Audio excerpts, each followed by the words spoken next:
We recently finished a series looking at questions that God asks us.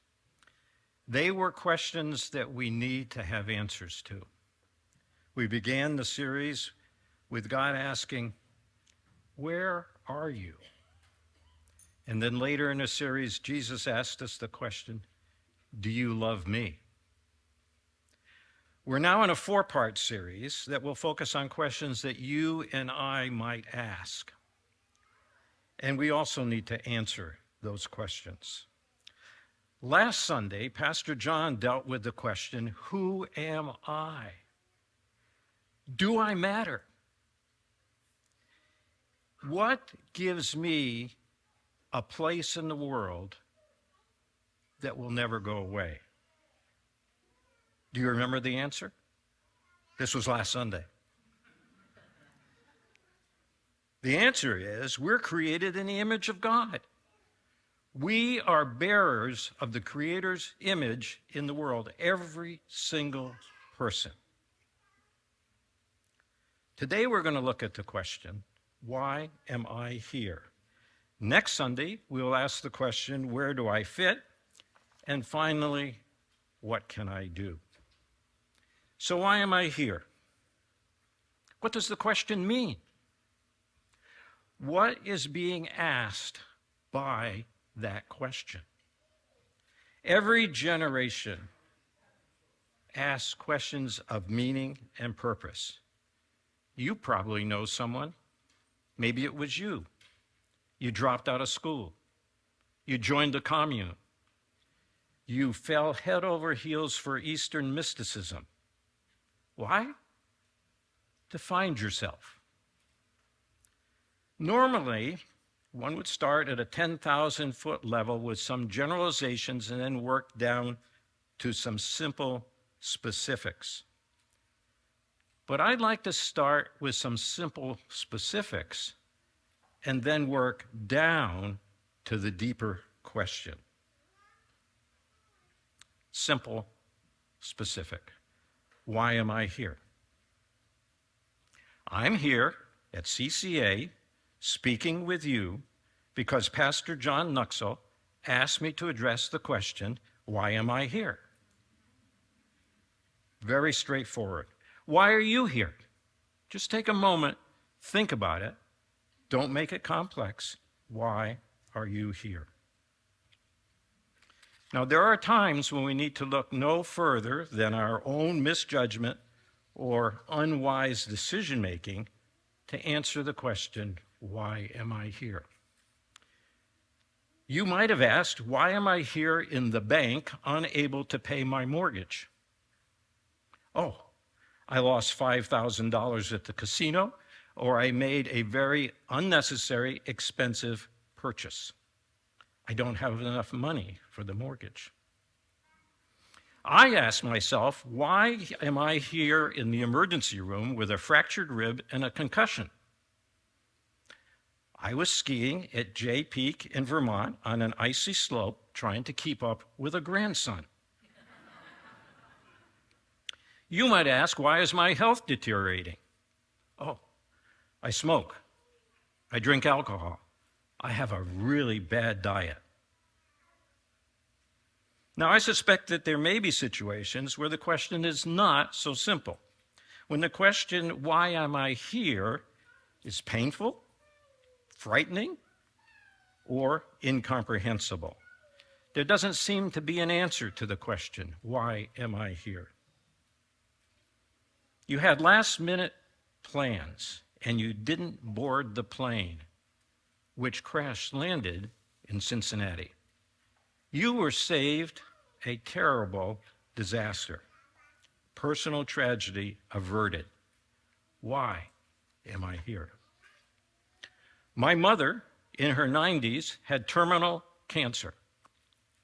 She outlived everyone in her generation, except for one sister-in-law. And she asked me, why am I here? I want to go to heaven. Why am I still here? Maybe your work has taken a turn for the worse. You got a new boss who's very difficult. increased demands on your time. You've been asked and required to learn a new software program, and it's a nightmare. You feel stuck, and you ask, why am I here? Or maybe, why am I still here? Maybe you were told by your physician that you have an inoperable brain tumor, or you have cancer, or you have a genetic mutation that you will pass on to your children. Why am I here? Now, this question can be asked from a different perspective. We could ask, why am I here in the first place? Why do I exist? Now, the simple answer, an egg from your mother, united with a sperm from your father, and here you are. But why that month's egg? And why that one sperm out of 150 million that were present? Not all of your mother's eggs are genetically the same. Not all of your father's sperm are genetically the same. So why those two together? Not all babies make it. If you're asking the question, why am I here? You made it. 15 to 20% of clinically diagnosable pregnancies do not make it. They end naturally before birth. Why am I here and not my sibling? That is a difficult, painful question for many. Now, you could Google this question, why am I here? And you will find out that many poets, philosophers, theologians, rappers, pessimists, optimists, all deal with the question, why am I here? Now, to answer the next two questions in our series, where do I fit and what can I do? We need to have a secure understanding of why I am here. Did you notice the change in what I said? I switched the I and the am. Am I is a question. I am is a declaration. So let's go down to the 30,000-foot deep level where I think we can begin to answer the question, why am I here? At that depth, we can answer the question in one of two large categories, chance or design. These two concepts, chance and design, are like the 8.8 earthquake that occurred off the coast of eastern Russia last month, 30th of July. These two concepts, chance and design, are like the 2004 tsunami earthquake that occurred in the Indian Ocean and took 230,000 lives. These two concepts, chance and design, are like the Tohoku tsunami earthquake off the coast of Japan in 2011 that took 19,000 lives. You see, tsunamis are triggered by a massive earthquake on the ocean floor, where there is a sudden displacement of a huge volume of water. Likewise, the real answer to the question, why am I here, happens far below the surface of your life. It is your bottom line worldview that drives what we see on the surface of everyday living. The why question seeks a cause, a purpose, a reason. The how question seeks to understand the method or the process. You see, it is not our daily activities that answers the question, why am I here? It is the cause, the reason, the purpose that answers that question. It's what takes place in the depths of your mind, your heart, your emotion at the 30,000-foot deep level. The German word Weltanschauung sums it up well. It's one's worldview that encompasses your fundamental beliefs, values, and assumptions about the nature of reality. And it shapes how you perceive and interact with the world.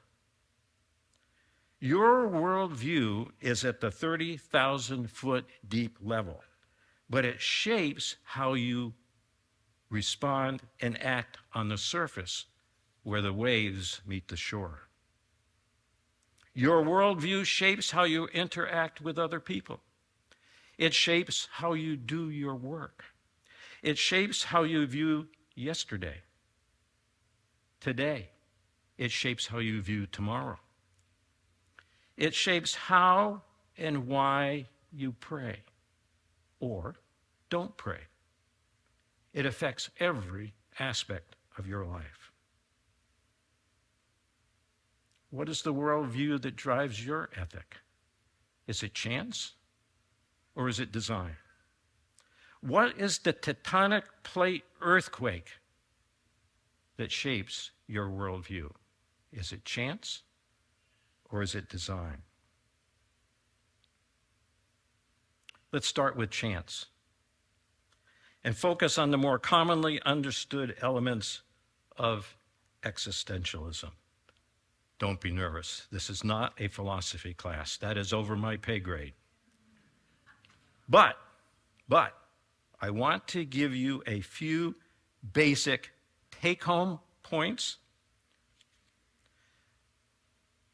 Although not originating with Charles Darwin, after his theory that humans are merely the product of an evolutionary process, religious thought gave way to scientific fact.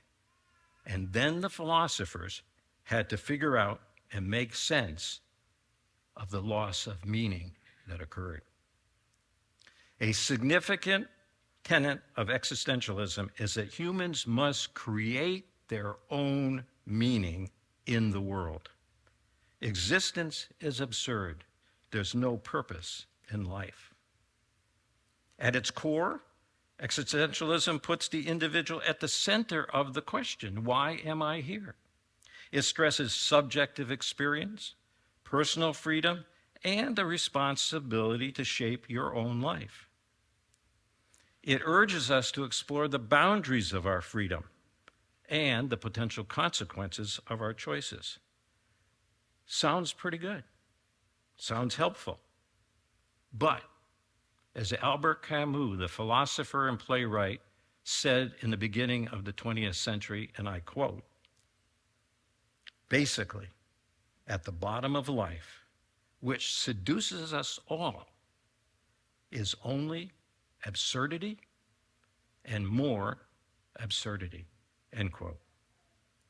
His point is this: if we are here by chance, in a world that is ultimately indifferent and absurd, if we are conscious beings in an unconscious universe, we're caught.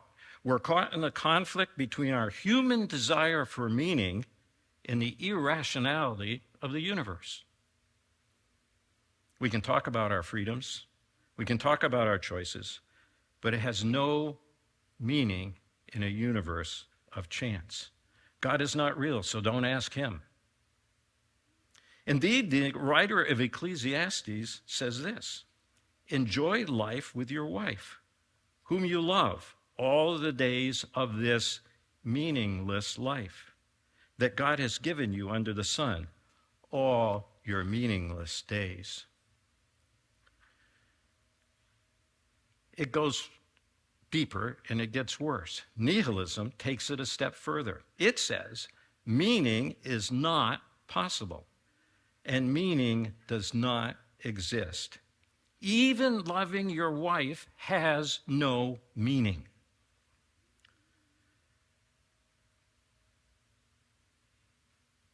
what I'm talking about might just seem way out there and irrelevant. It is not. It is relevant. It is relevant for us today, and it's especially relevant for our youth. Almost 80% of 15 to 24-year-olds report being lonely. 31% of adolescents experience severe anxiety.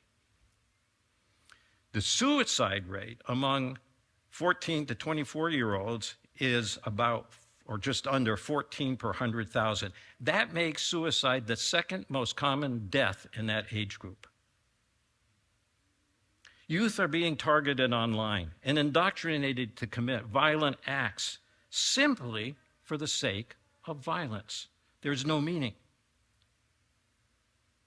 In March of this year, the FBI issued warnings of, quote, violent online networks. The FBI uses the term nihilistic violent extremism, NVE, to refer to what is motivating youth to commit violence on themselves and on others. We live in a culture where some parents are reluctant to let their kids play outside without attendance. But they have no idea or control who is influencing their kids online. It was a student in Madison, Wisconsin, who shot and killed 3 people in December of last year at the Abundant Life Christian School. If your child is injuring themselves, if your child is injuring animals or insects, or if you suspect your child is actually cutting or injuring themselves, please speak to Pastor John or one of the elders, and we will make sure that you get help that you need. I'd like to put a picture on the wall. This is a painting by the Norwegian Edvard Munch. It's entitled The Scream, and it shows clearly the absurdity and angst of human life, a life fraught with suffering, paradoxes, and contradictions. The appeal of existentialism is that it's all about you. The psychologist Carl Jung said, quote, the privilege of a lifetime is to become who you truly are. It's not what the world expects of you, it's what you decide to do with the time and freedom you have. Now, the conflict comes when your time and your freedom conflict with someone else's time and freedom. There are many colors of existentialism. They vary from Aristotle, who argued that living according to reason leads to an abundant life, to Friedrich Nietzsche, who believed individuals should create their own meaning and values. Now, look at the world today, and you can see how well that is working, with war, poverty, starvation being the byproducts. The alternative to chance is design. Design says, I am not here by chance.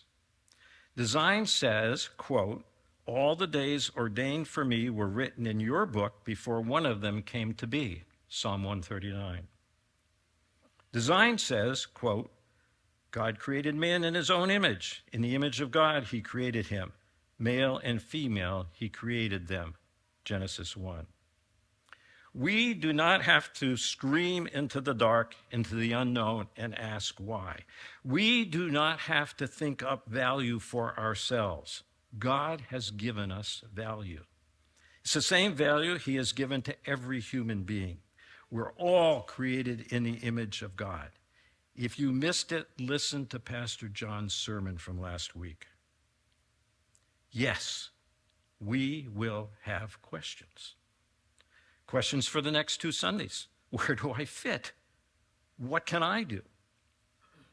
But we come to those questions with a foundation that we can know who we are, and we are not here by chance. Rather, God created. True, we are living to use the phrase, outside the garden. Sin of our ancestors, as well as our own, has marred the perfect creation and our relationship with the Creator. So, we will encounter or do to ourselves harmful acts. We will sin. We will suffer the ills of a fallen world. Our hearts and our bodies will be broken. According to the Bible, God created us for his glory. Even though we live outside the garden, by accepting the sacrifice that Jesus paid for our sin, we can have a restored relationship with God and we can glorify him. How do you glorify God? Well, the Jews were given some instructions in 1 Chronicles, and I'm just going to hit the highlights because I think they're applicable today for us as well. Give thanks to the Lord. Make known among the nations what he's done. Sing praise to him. Glory in his holy name. Seek his face. Remember the wonders he has done. Sing to the Lord. Proclaim his salvation day after day. Declare his glory among the nations, his marvelous deeds among all people. Ascribe to the Lord glory and strength. Ascribe to the Lord the glory due his name. Bring an offering and come before him. Worship the Lord in the splendor of his holiness. In the book of Revelation, John wrote of the people there, saying, quote, "You are worthy, our Lord and God, to receive glory and honor and power, for you created all things, and by your will they were created and have their being." There still is tension for the Christian, for the purpose who accepts design, not chance. I think that tension has its origin also at the 30,000-foot deep level.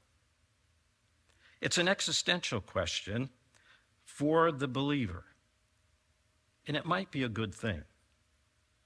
In his book, Fear and Trembling, Soren Kierkegaard tells the story of Abraham, the father of faith,